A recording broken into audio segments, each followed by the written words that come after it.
Teen apply number 9. All right, so youngsters? Yes, I believe, yes, that's it. Okay. So the demand curve for car travel by the typical young driver, less than 25 years, has a vertical intercept of $1 and a horizontal intercept of 200 miles per week. Initially, the cost of insurance is fixed, is a fixed amount per week, and the marginal private cost of driving is constant at 20 cents a mile. Suppose insurance companies switch to a VMT, which is a tax on mileage equal to the marginal accident costs of young drivers rounded to the nearest cent.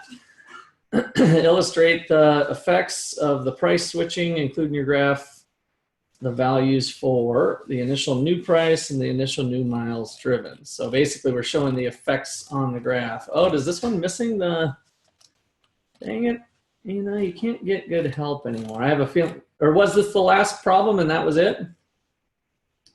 Yeah, this was the final problem. This was the final problem. It's not missing part. Okay. Remember how some of them were cut off in the past. So good. Okay. I was worried that that was the case again. All right. So then let's see here. We go to apply.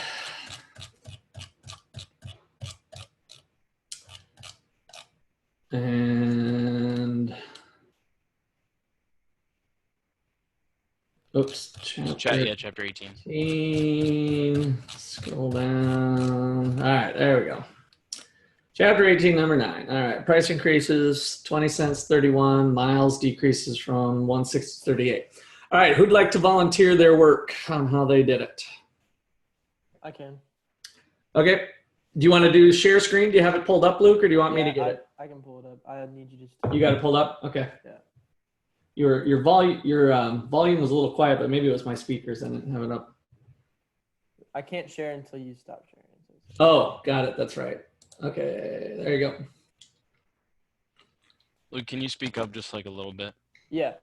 Yeah, it might have been your microphone maybe or something.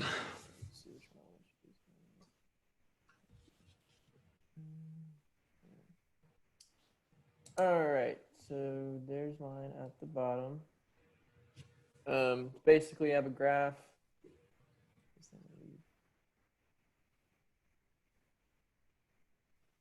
It's gonna stay there. This graph here says it said that $1 was the vertical axis, and then 200 was the horizontal axis, and so basically, and they're also given that at the first. Let's say that the marginal principal or marginal private cost of driving is constant at 0.20. Yep. That hence the first point. That's the basically, and that figured out that that is 1/5 of the dollar. So that'd be 1/5 of the 200, or 4/5 of the 200.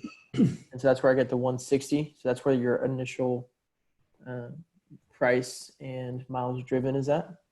And then in the book, you find that the average cost, extra cost for people under 25 years is 0.11. So I added that to the 0.2 to find the new price since it's going to be the VMT.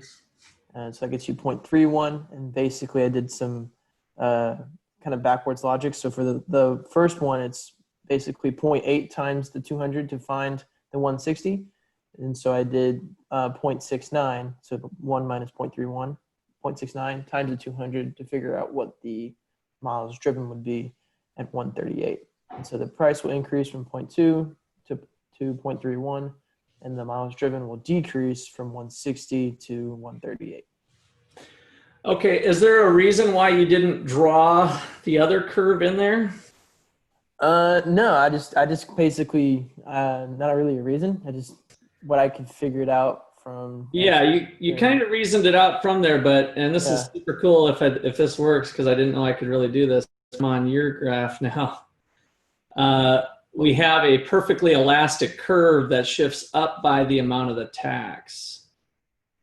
And so those two lines would be like that. Okay. So your equilibrium, you calculated it right, but it's really the intersection of the old one here and the new one. Okay. So Makes sense. anybody got any questions or additional comments on that one? Did that answer your question, Daniel? I still have one more question about it. Can I show you my graph? I have it pulled up. Sure. Yeah. Let me find a way to get out of this. Now, I'm just curious, can you take over? Oh, wait, we didn't get to experiment. That's all right. I was curious if you could swap, if Daniel could put his screen up without you undoing yours. I know I have the power to take it away, but. Let's try. Go ahead, Daniel. All right. Yeah, let's see if it. Okay. Well, it misloaded something, so I'm just going to bring it up on here really quickly. Okay. Take me 2 seconds. So let me go ahead and share your screen. Oops. Does it say it's locked up? No, it's oh wait, okay. You gotta stop sharing yours. Okay, so you do have to stop. All right. I'm Yeah. sorry.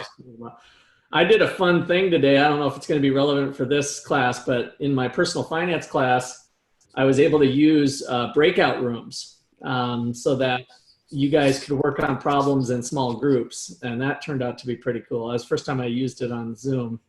It's loading right now. Hang on just a second. Okay. Because I thought I had it pulled up, but it wasn't, I guess. What's that, Eddie? So we've been doing those breakout rooms in Lynn's class. Yeah, she told me. That's what actually, she's the one who gave me the idea.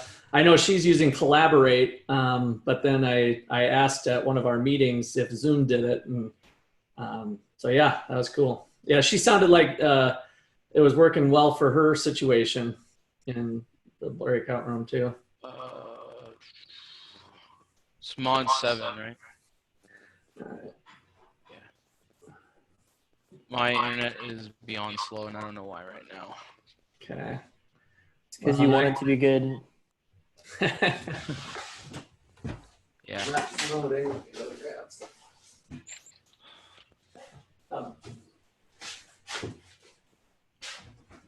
Greatness. Let's see. I can pull it up. Yeah, please do. Mine's taking forever. All right.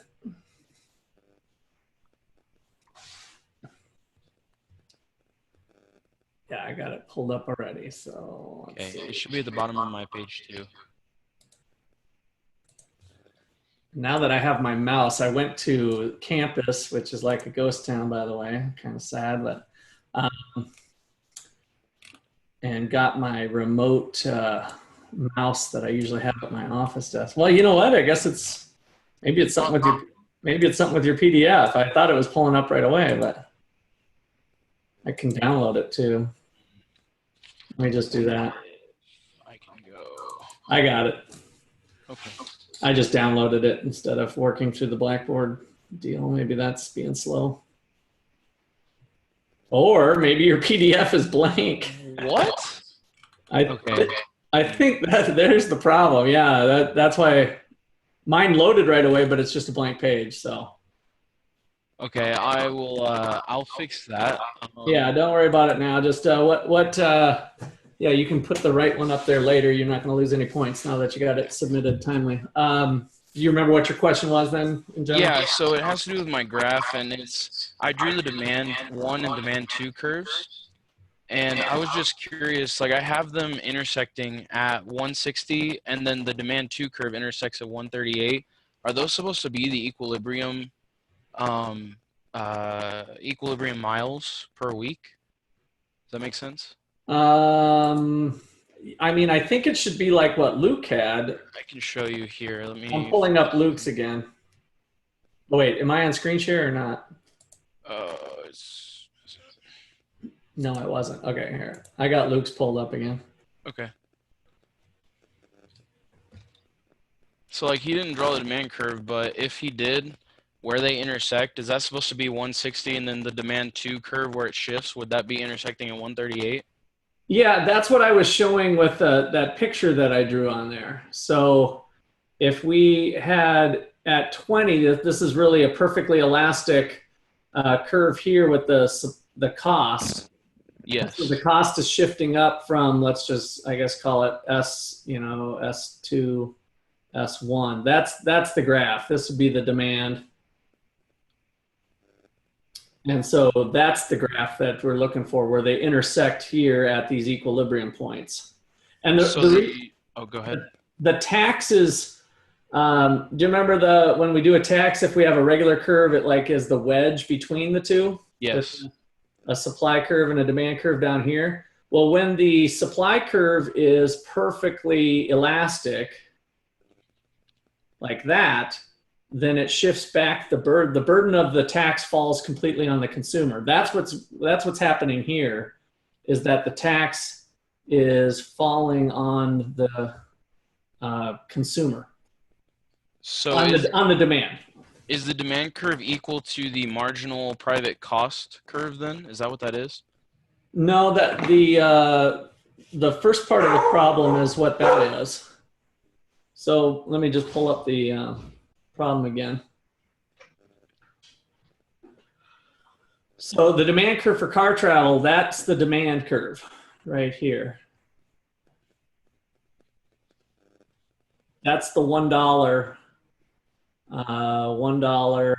$1, and 200.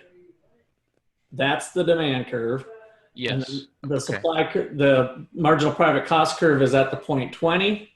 So the MPC, and then you do it with you add the tax on. With the tax, it shifts it up to what Luke had there. And So then then that's the supply curve. Yeah. Okay. Yep. The cost curve is always the supply curve. Well, there's some circumstances where, we talk about cost with, but usually when you see the cost part, you can think about the typical young driver is wanting to drive more miles if it's cheaper to do so. But the cost of driving was constant at 20 cents per mile. And so the marginal private cost was the supply curve. So it's really just a marginal benefit, marginal cost analysis. Okay. Make sense? Question. Okay. Yes. Thank you. All right. Any other problems with the problems or ones you want to review? Number 5 on the apply. Number 5.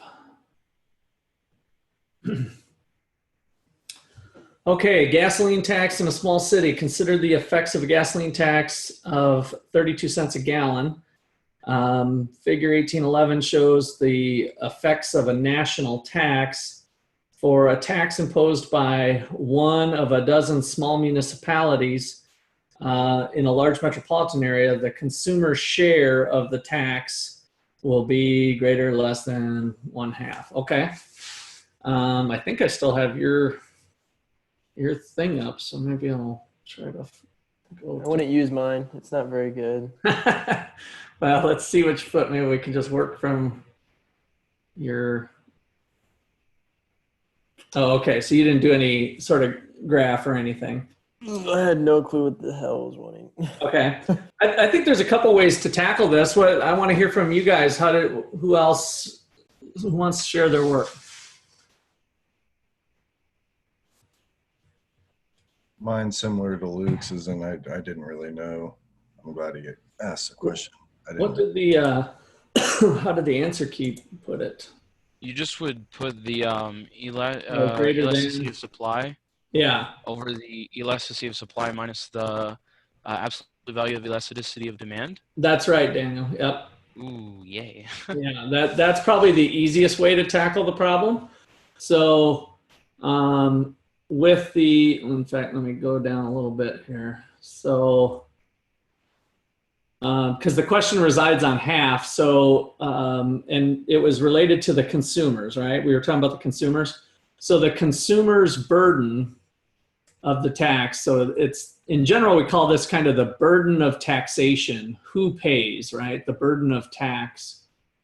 And so the consumer's burden, let's call it CB, the consumer burden is that ratio of the elasticity. So if you take the elasticity of supply over the elasticity of supply minus the elasticity of demand, remember the elasticity of demand is negative, so that you're really just adding the elasticities. You could think of it as plus the absolute value.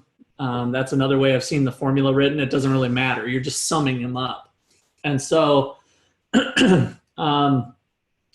so you can solve this to being 1/2. What would cause that to solve this problem out to be that way? And so if you do that, you can do elasticity of supply over elasticity of supply is 1 And wait, no, I don't want to do that.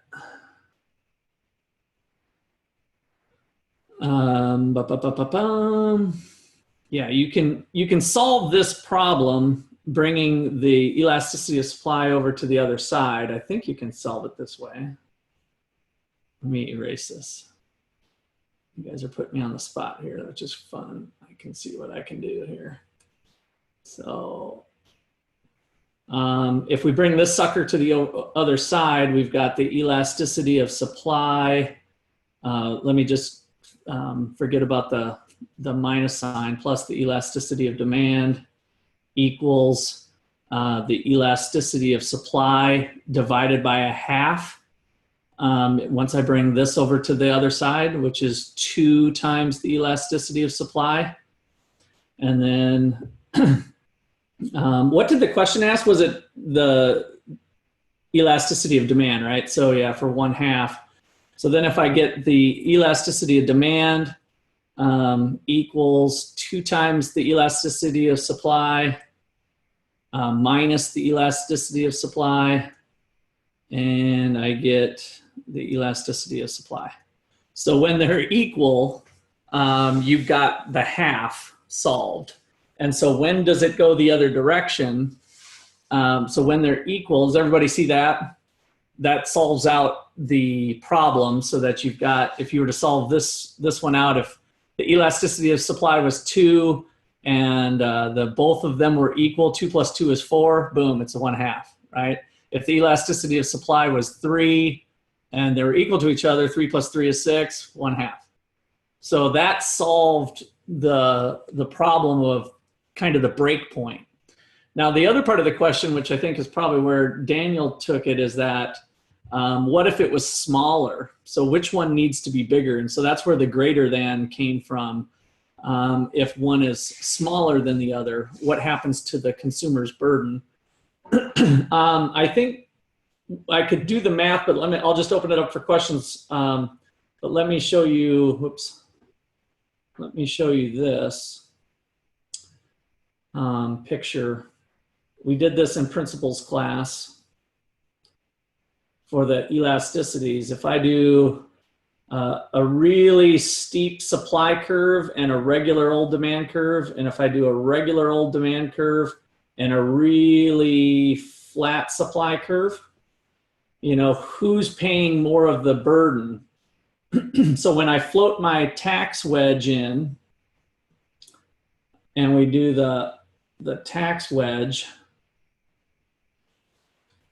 the graph on the bottom shows the consumers pay, the PC, the consumer price going way up, right? They're paying most of that tax.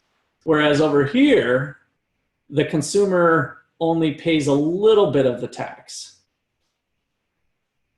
And so this question, when we pose it in principles class, we don't use this little bit more advanced formula over here, although it's not that advanced, but in some principles textbooks do have it, but I don't highlight it in mine.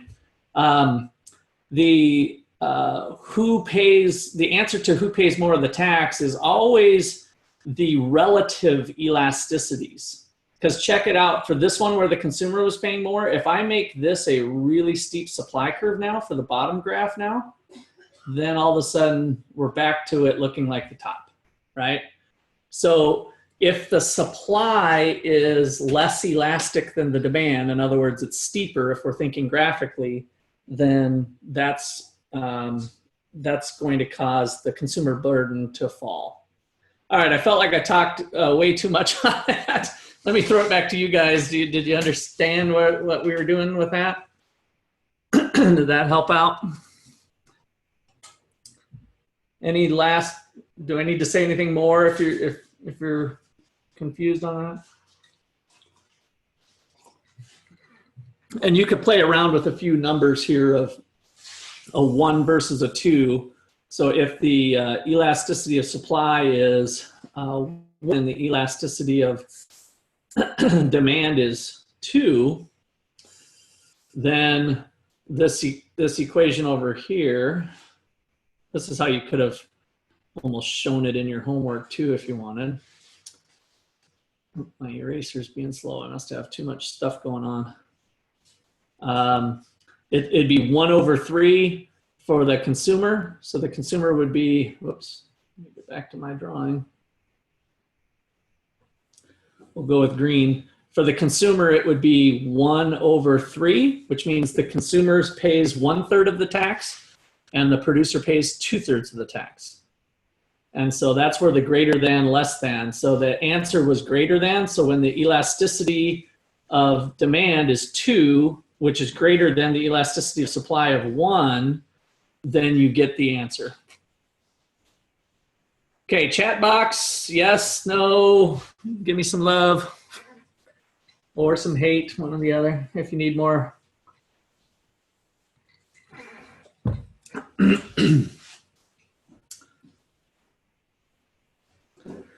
All right.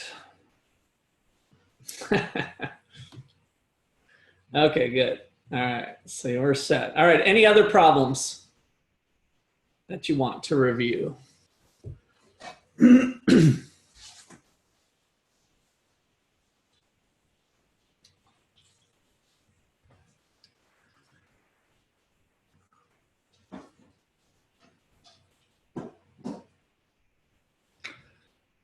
All right, well, if we're good.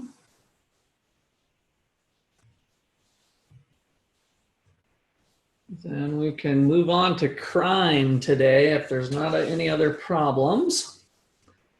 All right, cool. It's a lot, but good job. Okay, thank you, Jonathan. All right, so our next section is pretty fun. I especially wanted to get to it in case some of you wanted to do your paper on this because it's kind of unique. So we're going to look at crime and policy. And as usual in economics, we're going to assume rationality of people, even though we typically think of crime as irrational, right? Like, oh, that person's crazy. They, robbed a bank or they did whatever. So it sounds like it would be more irrational people, but and it's certainly not to say that crime doesn't happen by irrational people, but to model the decisions that people might make under different circumstances, we're going to talk about the rational criminal. And so having a carrot or a stick, so we might be able to have people do less crime by giving them more human capital and having, who knows, counseling,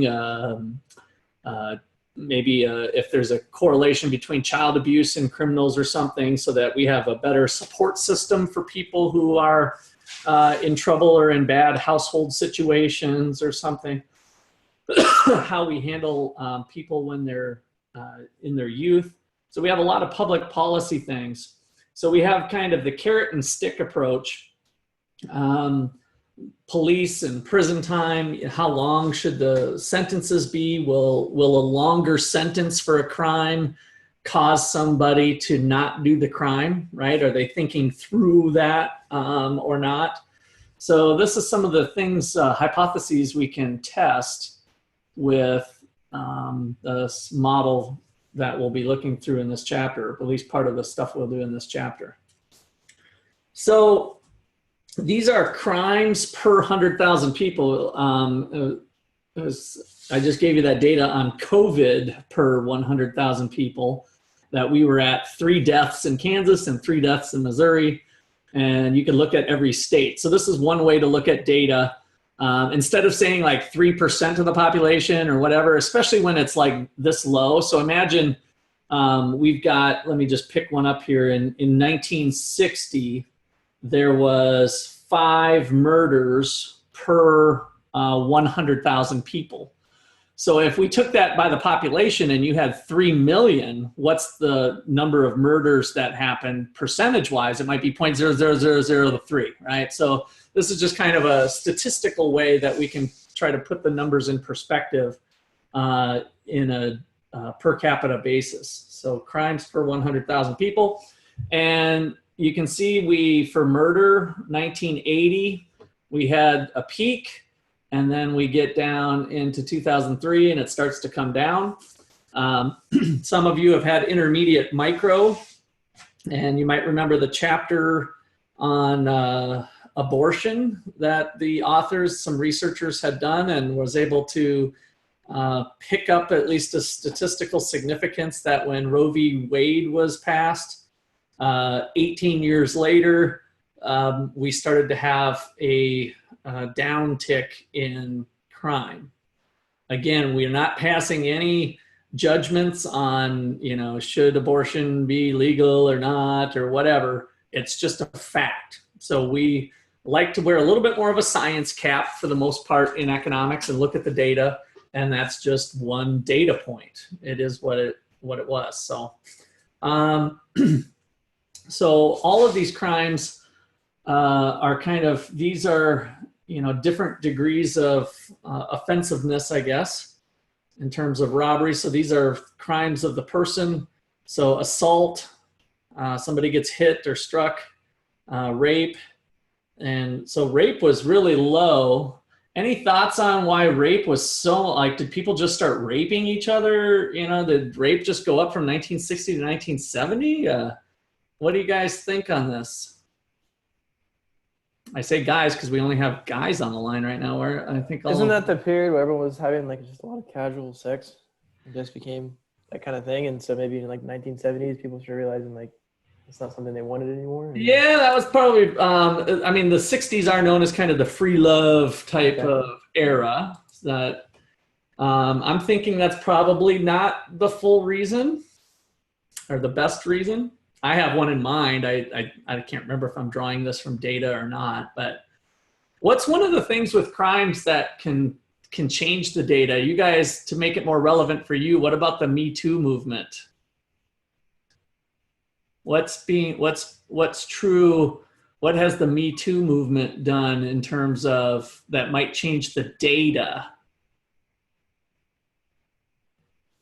It's given people a way to speak out about it, or yeah.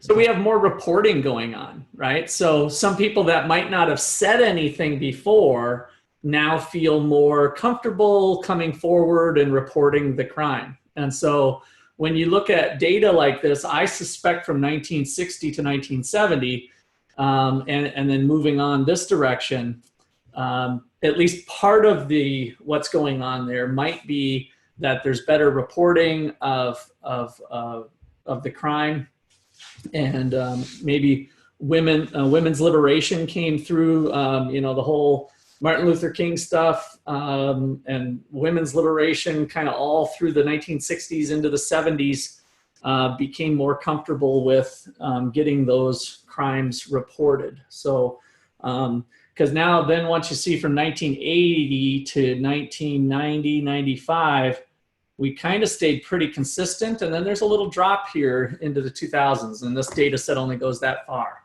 but that could be at least part of the story. So then the other area is to think of property. So automobiles, again, larceny is, oh gosh, I'm trying to remember. I think larceny is less than, it's based on a dollar value, I think. I guess I will Google it for you guys. Maybe, unless you guys know, you can chat box and tell me without Googling it. Otherwise, I'll just Google it this time. It's probably, of course, in the textbook somewhere, but I can't Google. My thing is trying to pull up a new, that's stupid. Okay, there we go. All right, here we go. Larceny. Theft of personal property. Okay, period. Oh, that was easy. Okay, so I know like Grand Theft Auto and whatever. There's different different ones that. All right, where's my sheet? Here we go. Okay, back to this. So just personal property of any sort for the for that.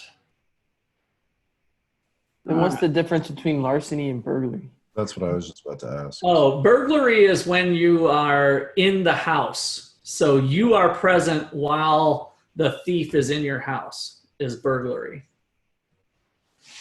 And so that is considered a higher offense because you were actually in your house when it happened, right? It's a little scarier when you're in there. And let me just check. I'm pretty sure that's what it is. But now that we're on to Googling, let's try burglary. Burglary versus larceny. There we go. Entry into a building with the intent to commit a crime, especially a theft.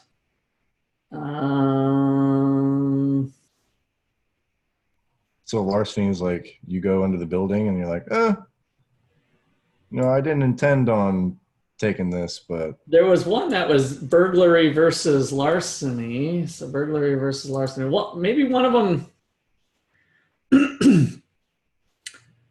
larceny and to commit a crime, which may or may not be stealing too. Larceny is theft and need not involve a structure. Burglary is entering a building to commit a crime. Larceny is theft.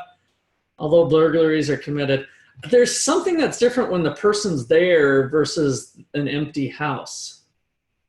do they not enter the building illegally? So like larceny is like you go into a shop and do it as opposed to go into a house and do it?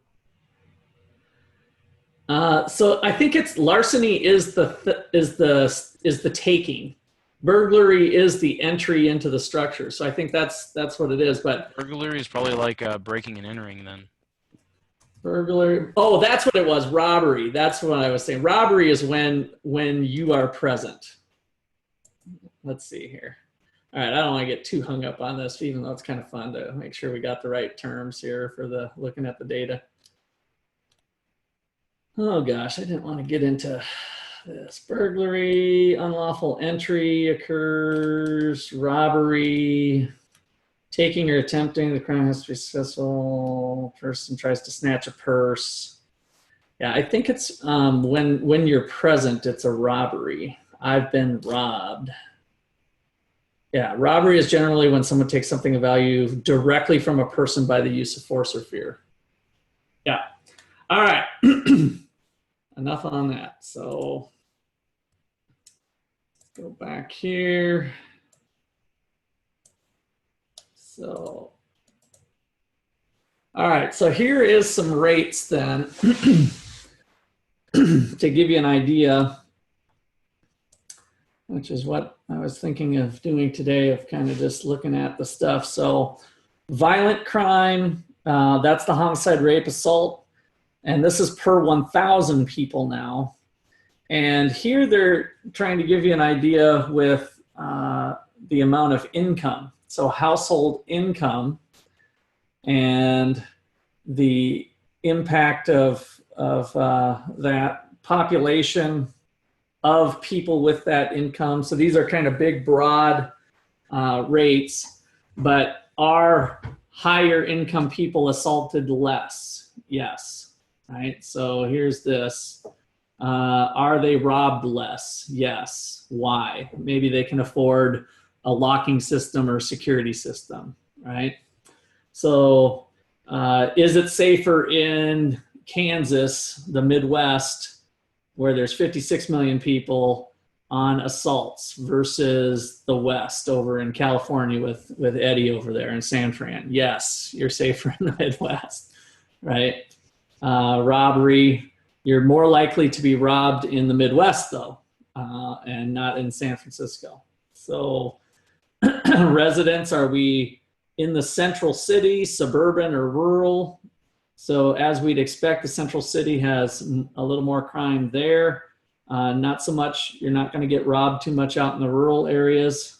So kind of fun to look through the differences. And these are some of the issues that come up with crime. Like what happens in one place might not be relevant for the other. And then here's the rest of it. So this is per household. So rather than population of stealing cars by income, by region, and then urban versus rural and suburban. Okay, questions or comments there?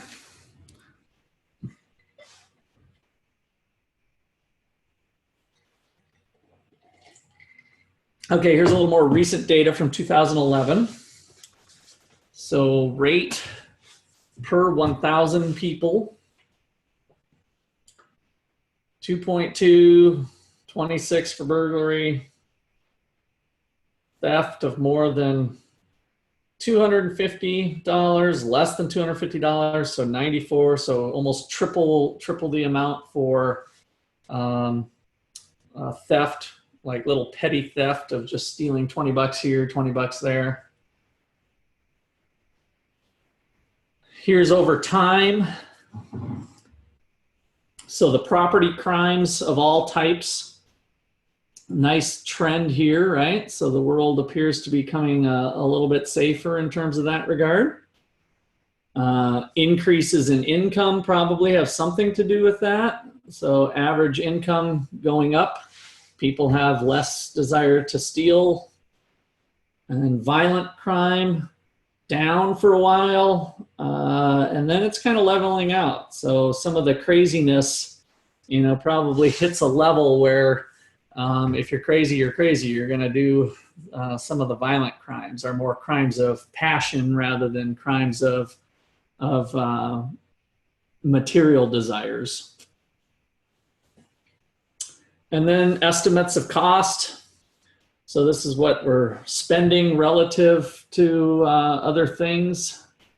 So victim cost directly to the victim. What are we spending on private prevention? So private home security systems, police, jail systems, and then the opportunity cost of the criminals. So this is getting into like lost income because they're in the slammer, right? Like those people could be productive members of society and they're not. All right, so here's the rational criminal idea. We're going to bring in to play our expected value stuff. So double parking, 50-50 chance of gaining $44 or losing $36. Who's going to take the risk, right? So how do we do that type of calculation? We're going to look at a 50% chance of gaining 44. Whoops, sorry, I didn't put my thing on here. 40% chance or a 50% chance of getting 44 sounds like $22 to me. And we have a 50% chance of losing 36, which is $18, right? Minus 18. So we add those two together or take the difference since this one was a negative. And my expected payout is $4. So is it worth taking the risk or not, right, of getting the $4? So part of this discussion is going to be about risk aversion and how much weight we put on our activities in terms of losing money or making money. We've learned in previous chapters that that can be different. So here's how the book outlines this. We've done this before in different ways, so just the format looks a little bit different. So R1 and R2 are the payoffs. So for instance, maybe if we're successful with the crime, we get $120. And R2 is the loss that we'd have if we get caught. So we have negative $25 as a loss, and then little r1 and little r2 are the probabilities. So let's say we've got a 3/5 chance of getting away with it and a 2/5 chance of getting busted. All right, so then we can do that different types of calculations. But before we go there, we need to think about what hurts us more, a loss. So what hurts you more? Let me go to the chat box. If you lose $10 or you gain $10, in terms of your happiness, what hits you harder? Are you sadder from the loss than the gain of 10? So losing 10, good. So that just seems to be a human bias that we tend to not like losses, and so of an equal amount. So if we were equal in that weight, the income from the crime would just simply be 3/5 times 120, 2/5 times -25. I'm going to make $62 in expected value. So that's the expected income from the crime if gains and losses were the same. But as we just got done saying, most people have loss aversion. So the loss of wealth has a bigger effect on utility than the gain. So some studies have shown that it's twice the hit. So a $1 loss is twice the pleasure of a $1 gain. So it hits you twice as hard, the loss versus the gain. So the author is going to kind of play with that in developing this model. So for a gain, we're going to have 3 units, but for a loss of money, 6. And so how that's depicted with this picture is the slope of the utility versus the money. So along the horizontal axis, we're measuring dollars. And so it's saying when I make money, I gain some happiness. So over 120, up 360, the slope here is that 3. Slope equals 3, right? So money gives me happiness at a linear rate there, which is a bit of a push, but just kind of bear with it. So of 3 times, whereas if I start with 0 here and I lose the money, a $25 loss gives me 6 times the sadness, right? So I'm going down at twice the rate. So my rise over run here is over 25, down 50. The slope is -6. Any questions on that, the setup so far? I think I'm going to leave it right there.